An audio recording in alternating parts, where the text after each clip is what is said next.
Men bir voqeani aytib beraman. Bu voqeani men bilan ko'rganlar guvoh. Ya'ni men o'sha Azharda o'qigan vaqtda talabaligimda men bilan kim shu safarga chiqqan bo'lsa 5 kishi, bular meni gapimni tasdiqlaydi. Abu Sumbula degan bir viloyatiga safarga chiqdik. Tasavvur qiling, Toshkent bilan Qoraqalpog'i orasidaqa 1200 kilometrga.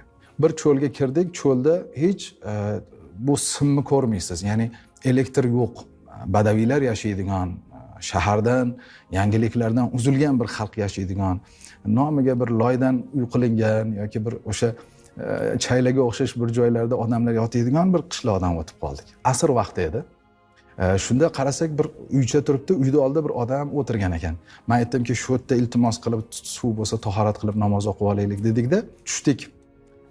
Sheriklarimiz tahorat qilar ekan, ana u arabni gapga soldik. Endi maqsadimiz biz ko'proq arabcha gapirish. Haligi insonni tasavvur qiling, kiyimlari kir, o'sha badaviy degani, dalada yurgan odam. O'ylaysizki, bu odam kitob ham o'qimagan bo'lsa